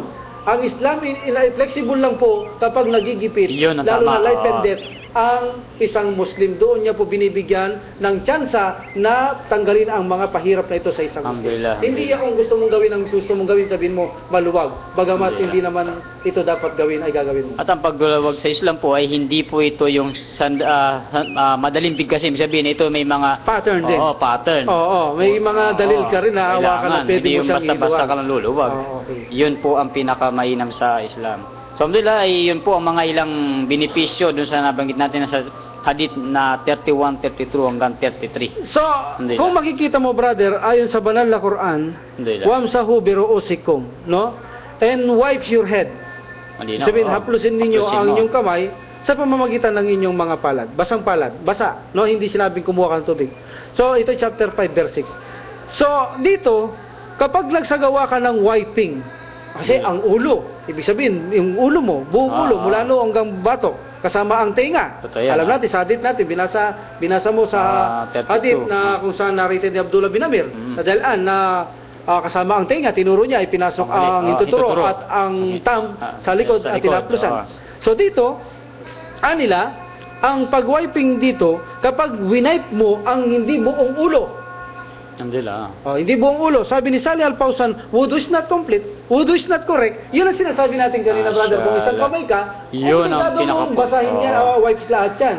So kapag winipes mo, kahit na dalawang kamay mo, hindi tama ang pag-wipes mo, kulang. Halimbawa, wala sa bagong batok, ang nasa taas ka lang ng ulong kanyan. Mayroon kasing mga Muslim na Ginagawa kahit yan. walang Oo. turban, ang Ginagawa ginagawa yan. nila, ganyan-ganyan ang Oo. noon, pati sa taas Taas, ng ulo, oo. ay ginagawa lang yung pag may turban. So nakikita mo, even na wala silang turban, Nasanay. ginagawa nila ang Nasanay noo sila. at sa taas na ano. So hindi nila na-wipes ang ulo na. Wudu is not complete or wudu is not correct. Not valid, It's invalid. oo. Invalid wudu. Ibig sabihin, hindi tanggap ang wudu, hindi tanggap ang kanilang sala. Masya That's Allah. why nanarito ang programang ito, brother. No, Alhamdulillah, para alhamdulillah. ma-learn natin, mapag-aralan natin ang Pag-aralan tama. natin, oo. So ayon kay Salih Al-Fawzan rahimullah, wudu is not complete, so we need wipe all. Dapat ay wipe natin Alhamdulillah. lahat ng bahagi ng ating mga ulo. Ulo. And some scholar said, brother, no, ang pag-aplos ng bahagi ng ating ulo, sabi nila, ito is sufficient. Sapat na, sabi nila, maari na. Subalit ang sinasabi nilang ito ay no support hadith. Walang supported na hadith, brother. Ang sinasabi nilang to, no, except wipe the head.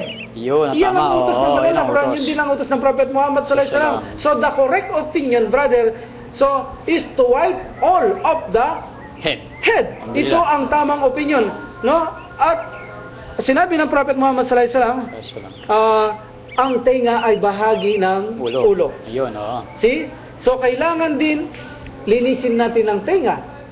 So dahil ito'y bahagi ng ulo, linisin, hindi pwedeng iwanan. Kahit na wipe mo ang buong ulo, ngunit ang tenga ay iniwanan mo o isa lang lininis mo, ang iyong wudu pa rin ay is not correct. Tama So yan. itinuro ito ng Prophet Muhammad sallallahu alaihi wasallam sa mga sahaba kung paano ang tamang linis Pag-wiping, ng oo. tenga. Ipasok mo ang daliri o hintuturo sa loob ng iyong tenga, then Yan ang linisin mo sa lalaki. labas.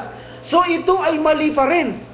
Mayroon mga Muslim, ang ibig sabihin ng hadith na ito, brother, linisin mo ang tenga mo, loob at labas. Alhamdulillah. Ibig sabihin, hindi nakatusok sa butas ng tenga mo at saka mo linilinis ang sa labas, ay paano yung loob ng subhanallah. tenga? Hindi mo ito linilinis, part ito lang yan. So, ibig sabihin ng hadith, ipasok mo ang daliri mo sa loob ng yung tenga, Tenga. linisin mo ang loob ng tenga, ni even na gilid ng loob ng tenga at Alhamdulillah. labas ng tenga. Ibig sabihin, buong tenga, labas at loob, lilinisin mo, hindi nakikita ko maraming Muslim, ipinasok ang intuturo, then Din. wina-wipe lang ang likod, tapos na. Parang Marami, poste lang, no? marami kang hindi binasa sa loob ng iyong tenga. Subhanallah. So, ang tamang pag-wipes ng tenga, ipasok ang daliri, sa loob ng tenga, i-wipes ang labas, then i-wipes din ang sa loob ng tenga. So, Mashallah. ibig sabihin, yun ang tamang correct ng pag-wipes ng ating head. Alhamdulillah, So, wipes ang buong head at wipes ang buong in and out ng ating Tenga. mga tenga, labas at loob ng tenga ay i-wipes ito. At tandaan natin, neck is not the part of our head in our wudu, no? Alhamdulillah. Okay.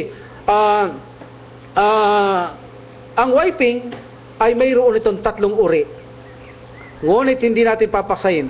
Sa turban natin papaksayin ang wiping mashallah, na mayroon tatlong uri ang pag-wipe sa ulo pagdating natin sa hadith ng turban, inshallah. Alhamdulillah, So, ipagkakataon, brother. So, alhamdulillah, yun po ang waragdagan na binigay na benepisyo ng ating kapatid. Alhamdulillah. O saan po, ito pong programa, inshallah, ay dapat pakinggan ng ating mga kapatid, lalo yung mga bagong Muslim, inshallah. Kahit na hindi Oo. bagong Muslim, brother, Kapag marami ka. ako nakikita, nag-uudo, nakatusok lang ang daliri doon sa butas. Butas lang, ha? Butas, bitalakpan niya lang ang butas niya, brother. ha? Parang niya pa sa Naka-steady yun.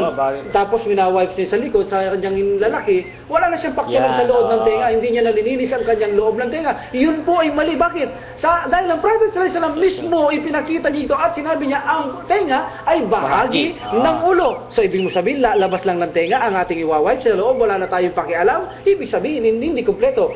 Gaya ng sabi ni Al-Fawzan, ang pag-wipes ng ulo na hindi kumpleto, hindi lahat, invalid. So, kasama ang ulo, sabi ng Prophet sallallahu alaihi wasallam, kung hindi mo rin yan iwa-wipes lahat, invalid pa rin ang ating udo. So, gaano karami ang mga Muslim na nag-uudong ganun? Napakarami kong nakikita. So, dahil nandito, inshallah, sa tulong ng Allah subhanahu wa ta'ala, ang programang ito, nawa ay panatiliin nyo, makinig kayo, at makapag-aral sa programang ito, inshallah, marami po kayong matututunan. At ito po ay magiging kapakipakinabang sa atin. Huwag natin sabihin, maalam tayo, alam na natin yan. Yun. No, kahit alam na natin ang isang bagay na pag-aaral, kung kayo ay nakikinig, alam niyo po ba na ito'y pagsamba pa rin, at ibada pa rin, at tanda na hindi ka nagmamataas sa kaalaman, at sa iyong mga kapatid na hindi ka nagpapakita na ikaw ay maalam, ikaw ay isang Muslim na mapagkumbaba, at alam mo na ang pagkikinig ay pag-aaral ito, at kahit alam mo ito'y isang gawain pagsamba, ito'y ikinalulugon na samantala, ikaw ay magkakaroon ng reward. Ito ang tama na ugali ng isang mayroong kaalaman. Hindi niya ginagawang mataas ang kanyang sarili,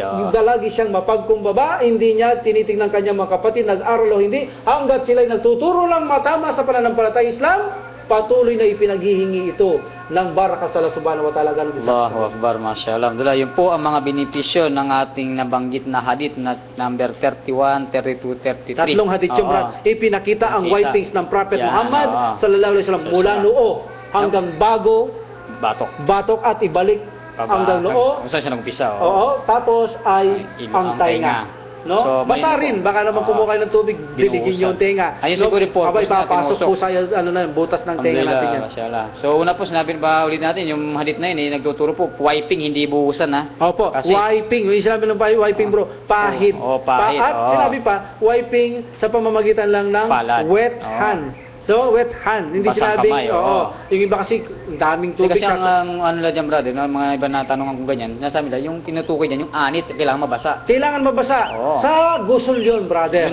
Sa gusul yun. Sa gusul, obligado ang buong bahagi ng katawan ay mabasa. Sa gusul yun. Sa wiping, imposibleng mabasa sa wiping ang buong anit ng ulo. Hindi po, wiping lang at sapat na. O paano pag may turban? Sa turban, wala na pong wiping dyan, ha? Malalaman natin yan, inshallah, no? Huwag muna ngayon, inshallah. Alhamdulillah. So, tayo po, dako na sa isang hadith, alhamdulillah. So, sa hadith number 34, na kung saan, inulat... 34, 35, brother. 34, 35 po to. Okay.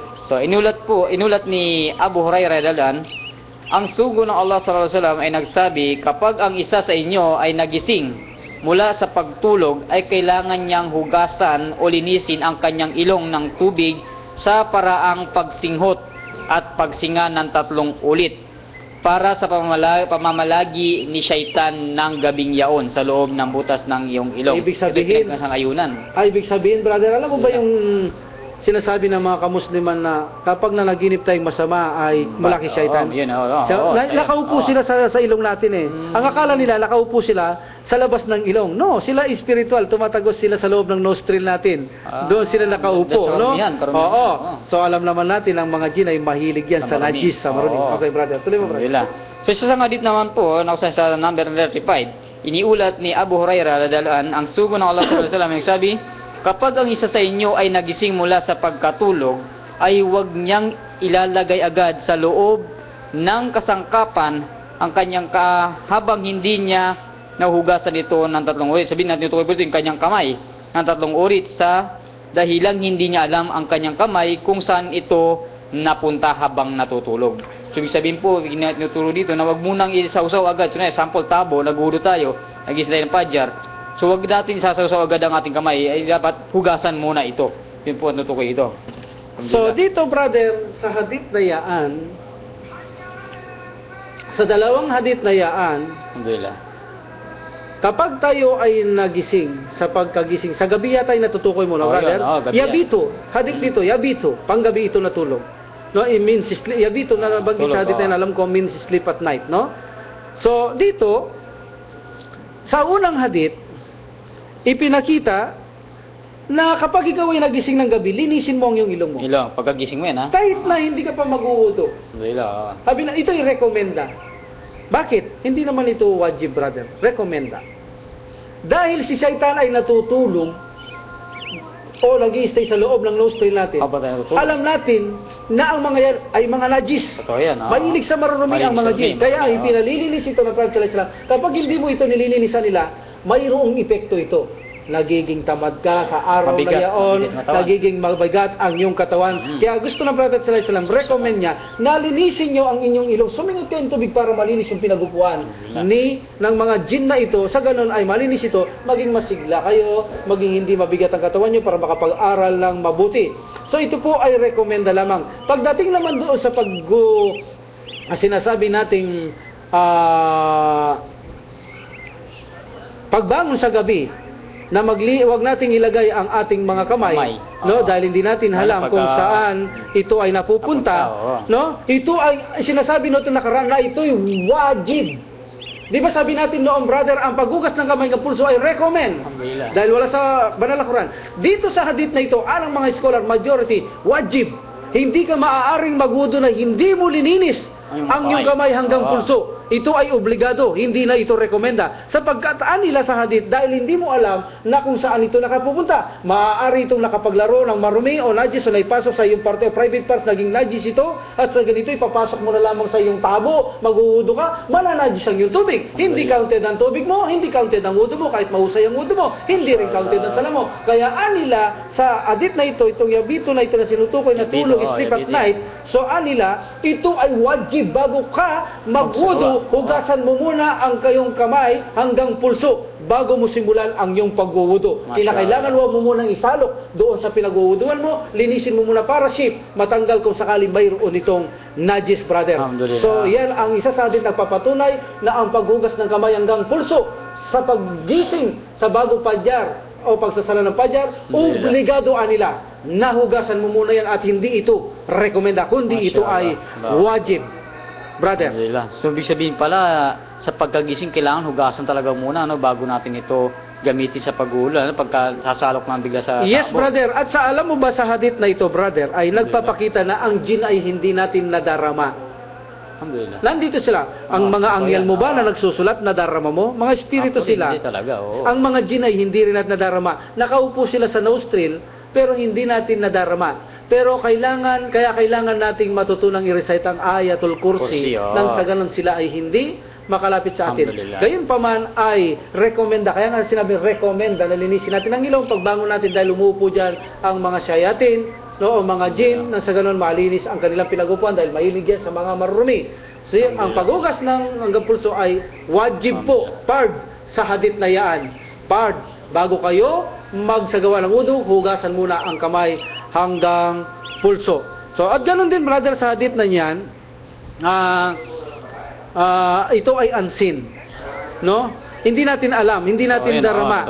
Subalit naniniwala tayo dahil ito ay in-inform sa atin ng Prophet Muhammad sallallahu alaihi wasallam na mayroon jin na umuupo sa ating mga nostril, mga ilong, no? So, sapagkat sila pinili ng Prophet ng Allah Subhanahu wa Ta'ala, nabigyan silang kaalaman sa bagay na mga hindi nakikita. Magbasa natin yan sa Banal na Quran, chapter 2, 72, verse 26 hanggang 27. Sa iyong pagkakataon, brother. So, sa hadith na nabanggit ba, ang tanong dito is, ito ba panggabi lamang o pati sa araw? ginasabi ng mga scholars natin ay pati sa araw, ngunit ang malakas na opinion ay rekomenda Gabi na. lamang ang sa araw, no? At ang wajib ay ang paggabi. Bagamat sinasabi na lahat ng araw, ngunit ang yabito is Ay, sleep gabi, at night. oo, part Is of sleep night. at night. Kaya yun ang pinakamalakas at ebidensya ginamit nila sa hadith na yan, ang yabito is sleep at night. So pagkagising nyo sa yabito sa sleep at night na yan, huwag nyong ilagay ang tubig sa inyong mga sisiglan para Siglan, mabuti. Ugasan muna ito. Sabi nila, sa gabi lang ito. Sa araw, hindi. Ito'y rekomenda lang na ugasan hanggang pulso. Alhamdulillah, alhamdulillah. So, yun po ang benepisyo ng hadith natin na banggit ng dalawang hadith na naman po. 35 tsaka 34 tsaka 35, alhamdulillah. Kung saan ay ang hadith ng pagtulog, Uhugas ng kamay at saka sa ilong. Mayroon Oo. wajib, mayroon rekomenda. Alhamdulillah. No? At may karagdagan silang nalaman. Yun, Nalinisin sa pala nila ang kanilang ilong. ilong. Pagkagising mo, ako brother, naranasan ko yung hadith. Minsan nakakalimutan kong gawin yan. Hindi. Minsan nagiging mabigat nga ang pakiramdam ko. No? So makikita niyo yan sa Bulug al-Maram sa ilalim, nakapaliwalag yan ang hadith na yan, pinaliwalag sa Bulug al-Maram ang hadith na yan, brother, no? Alhamdulillah. Sa makikita niyo kung paano binigay ang komentary, ano ang dahilan kung bakit Dahilan, pinalilinis siya ng reason Prophet niya, oo. Muhammad sallallahu alaihi wasallam. Isa na yan sa nagiging mabigat, ang pakiramdam mo, nagiging tamad ka sa araw na yun, nagiging tamad ka mag-aral, isa yan sa depekto na pinagupuan ng mga syaitan. Kaya Syaitan. pinalilinis ito, ng mga syaitan na pinalilinis ito ng Prophet sallallahu alaihi wasallam, rekomenda na sa ganun ay maiwasan na magkaroon ng ganong karamdaman sa ating mga katawan, inshallah. Alhamdulillah. Allahu alam. Alhamdulillah. So, tayo po dako na sa isang hadith. Inshallah, ba may natitirang oras. Alhamdulillah. Kahit makaisang tayo. Okay, so, sa isang hadith po sumaray, ay last hadith number natin 36 po. Hadith number 36 na kusan. Isinilaysay ni Lakit bin Sabra Redalan ang sugo ng Allah SAW ay nagsabi, magsagawa ng perpektong wudu. Padaluyin sa pagitan ng inyong mga daliri sa iyong kamay ng mabuti. So, gayon din sa pagitan ng paa at suminghot o ng maraming tubig o tubig pa itaas ng maayos sa loob ng ilong, maliban kung kayo ay nag-aayuno. So, ito ay niulat ni Al-Arba at ni bin Kusayma at ito daw ay sahih. At dagdag naman ni Abu Daud, kung kayo ay magsasagawa ng ablusyon, dapat ay magmumog ng tubig. So, yun po ang hadith natin na basa. Saan po ay patungkol sa pagsinghot ng tubig at pagmumog. Na luksan dagdag po ni Abu Daud. Alhamdulillah. So, yun po. So, sa hadith na to, alhamdulillah, ipinapakita ang pagsasagawa ng perpektong wudu. Kung saan dapat ang mga bahagi na hinuhugasan sa wudu ay ganap itong mahugasan ng malinis na tubig, maging ang mga singit ng mga daliri ay dapat mahugasan ito. Kung kaya, maging maingat sa paghuhudo. Kung saan iwasan ang pagmamadali sa paghuhudo. Iwasan natin to upang magampanan ang perpektong wudu bago na pumunta sa sala ng may tamang kusyo. Sa ganon ay makamit natin ang pagpapatawad ng Allah Subhanahu wa Ta'ala. So Oo, dito, brother, totoo pinapakita dito na kusan marami kasi sa ating mga kamuslima nagmamadali. Mamadali. Minsan Oo. mayroong silang hindi nababasa, lalo Yun, na mga isa pa yun. singit Oo. ng mga daliri. Yan, madalas Oo, hindi yan, nila oo. nababasa yan, no? So nagpapakapagod lang tayo sa ganyan sitwasyon pag ganyan na Dapat nangyayari. talaga ang Oo. wudu. Meron nagsasabi sa akin, ngunit actually doubt ako, meron daw mga sahaba na nag-wudu bro, magdamag. Isang Wala. wudu lang dahil sobrang ingat. So actually, sobrang naman yata extremism. Extremism siya, Masyado, oo. extremism naman Napaka- masyado yun. So nakaka-doubt naman masyado kung gano'n. Kahit gano'ng katagal, di naman na siguro abot na gano'n. Pero may benefits yung sinasabi nila, alam pinapakita yun talagang pag-iingat Palinisan nila talaga, oo. sa pag-wudu, no brother? Totoo yan, oo. Dapat talaga mag-ingat tayo sa pag-wudu, brother. Malinaw po. Nang sa ganun, pag perfect wudu mo, magsala ka, may tamang kusyo, Yun, of course, oo. makakamit mo yung pagpapatawad ng Allah subhanahu wa ta'ala, gaya ng sabi mo. Hindi na sayang yung ano mo. Kasi tuloy ng mga gumagawa ng ganyan inshallah, yung mga tao lang naman ako sanay, narinig na yung adan, hindi pa maghudo. Tapos gagawin lang maghudo sa pagkaikamat na. Pag ikamat na, Oo. lalong natataranta sila, ikamat na. Magmamadali. So yun po ay dapat nating iwasan ako sa dapat pagka bago tayo pumasok na masjid, ay tayo nakaudo na. Yun po ang pinakamainam na dapat natin gawin.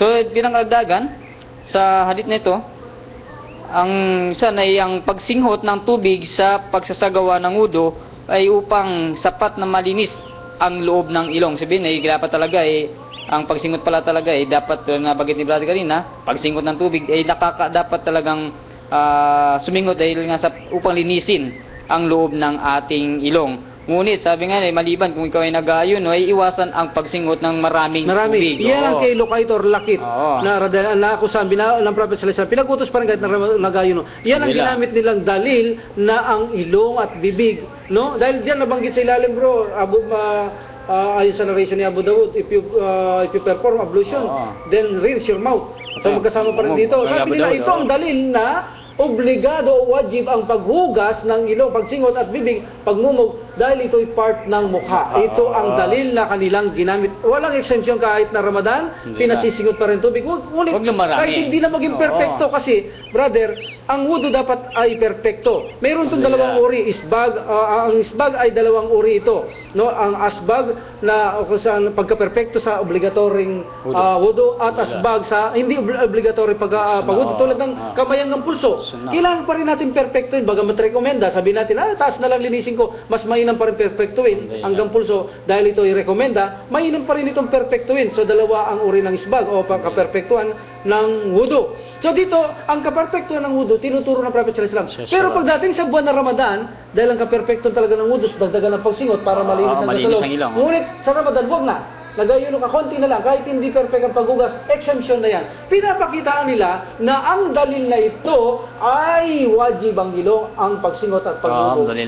Ngayon ay kumbinsido, marahil ba kumbinsi tayo na napakalakas na opinyon na kasama ang ilong at bibig na wajib sa kasama sa mukha na ino. Sinabi lang subhanahu wa ta'ala na ugasan ninyo ang inyong mukha 3 times. Ibig sabihin kasama ang bibig at ilong, at habang buhay yan ang ginawa ng Prophet sallallahu alaihi wasallam at kanyang mga sahaba, brother. Yan ang ginamit nilang dalil na nagpapatunay na wajib ang pagsingot at pagmumog ng bibig. Alhamdulillah. So dun sa nabanggit nating benepisyo, dun ay nutukoy natin dito, dun nabanggit natin na kung saan ay huwag maramihan, o sabihin huwag natin damihan masyado ang tubig na pagsingot, na kung saan ay para makaiwasan tayo na masira ang ating pag-ayo. No? Yun ang purpose niya. Kaya sabi ng Prophet sallallahu alaihi wasallam, huwag na masyado marami. Paano sabihin natin, Rasulullah, hindi mape-perfect wudu. Alhamdulillah. O sabihin ng Prophet sallallahu alaihi wasallam, okay lang, exemption lang, pinapahintulutan ka na huwag mag-perfect kasi siniwasan natin makasingot ka ng tubig, masira ang iyong pag-ayo. No? See? Alhamdulillah. So yun po ang hadith na kung saan ay sa palito na kung saan ay hulingan natin ay pinakita dito, tulad na banggit ng ating kapatid, na kung saan ang pagsasagawa ng perfectong wudu ay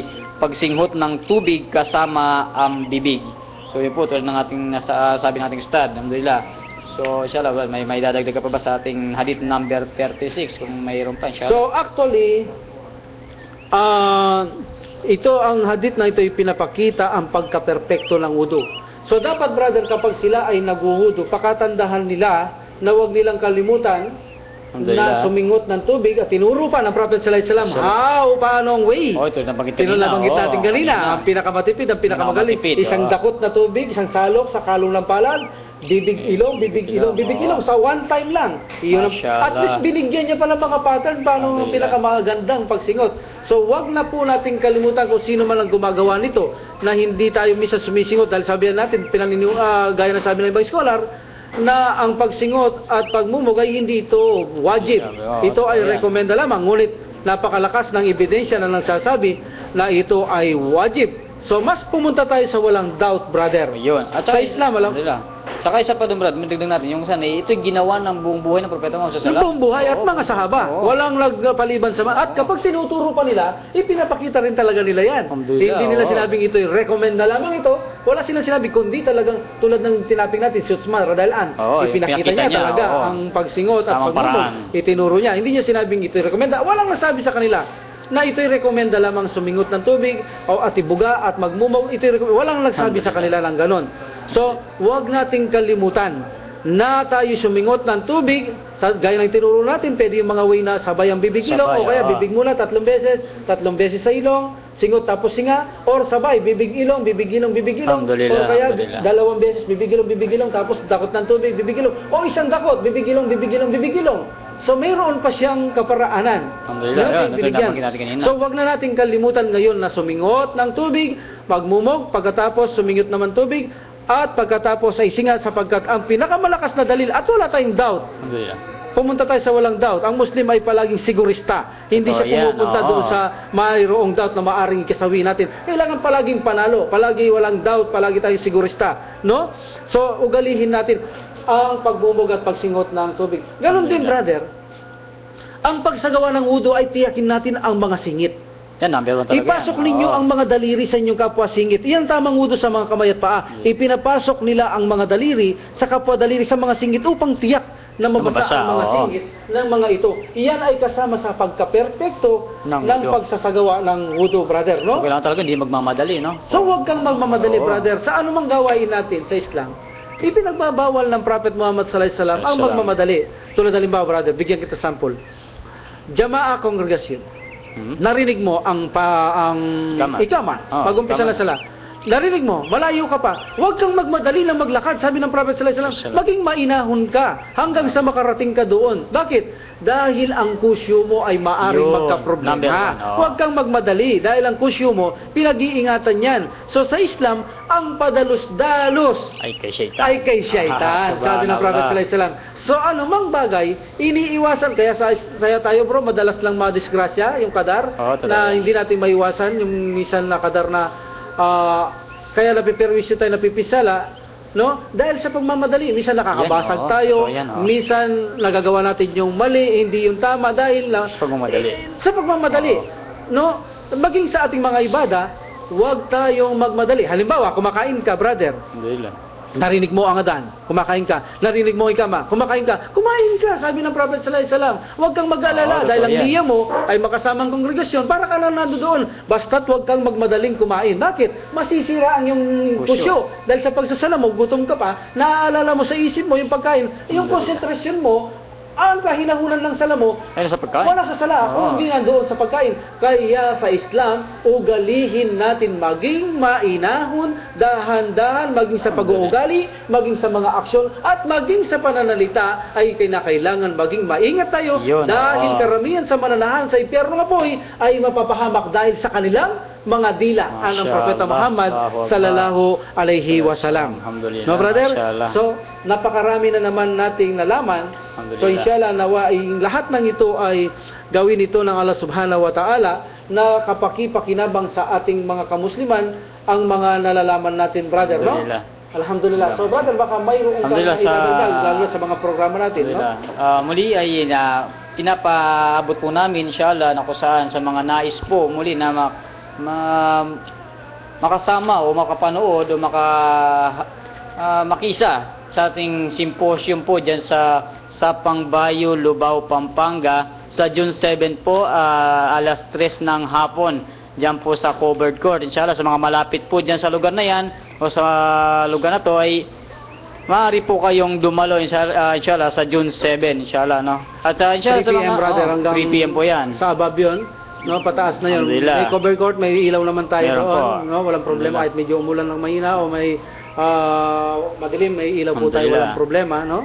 Saka sa mga nais naman pong tumulong inshallah, ipagkakataon na ito Opo, inshallah. tsaka Oo. brother, ito nga, yung ginagawa natin, tuloy-tuloy itong pagkukuha natin ng permit sa mga nanungkulan sa ating mga barangay. oo. Maaring magkaroon tayo ulit ng July 5, then August, every Sunday, first week po ng mga Oo, buwan. every month po So, yan. maaring sa napakarami po ng mga barangay na ito, ay hindi natin agad matapos ito at mapaabot ang Islam. Kawawa naman yung mga hindi mapaabutan, madatnan sila ng kamatayan. Alhamdulillah. So, ito pong pagkakataon siguro namin na isang bitla o sabihin sa inyo upang mapadali ang symposium natin, magawa itong mga lingguan o 2 lingguan ay inihiling po natin sa ating mga kapatiran sa paintulot ng Allah subhanahu wa ta'ala na tulungan po natin ang ating programa sapagkat totoo po kami ay mga wala ring hanap buhay at mahihirap na Muslim lamang.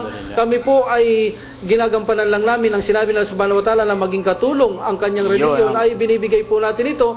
So bagamat ginagampanan namin ito, hindi namin pala kaya, ay naririyan po kayo, alam namin na kung kayo ay tutulong ay magagampanan po natin ang lahat ng ito. Magawa natin ang symposium kada 2 lingguan ay mapapabilis pong mapaabot natin ang Islam sa ating mga kababayan. Kaya tinuulit po namin ang lahat ng gustong tumulong po sa amin ay maaari kayong magpadala sa aking account na kung saan ay maaari nyo akong tawagan sa Viber o sa Messenger sa Rowan Salebre sa aking Facebook para maibigay ko ang aking account number sa bangko ng BDO. Huwag kayong mag-alala, iniiwasan ko magkaroon ng riba sa aking account na ito dahil pinag-aralan ko bago ko kinuha ito kung paano magkaroon ng riba at paano maiiwasan ng riba. Huwag po kayong mag-aalala, ay tinuro po sa akin paano magkaroon maiwasan ang riba sa bagay na ito. No po, talaga pong tayo natatakot sa bagay na yan.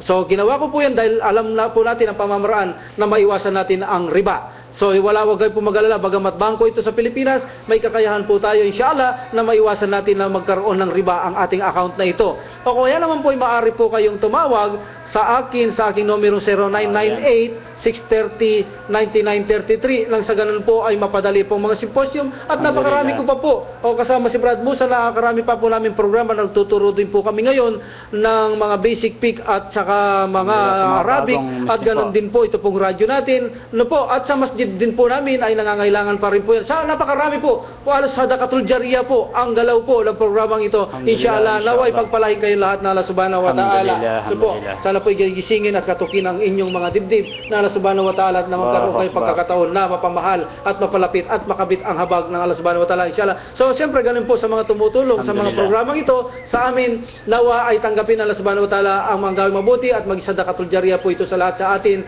especially kay Zainab, kay Ayub, kay Kilang at kay Amal at sa iba pang tumutulong na aasahan natin, halimbawa si Nurjanna at si Muhammad Jalal.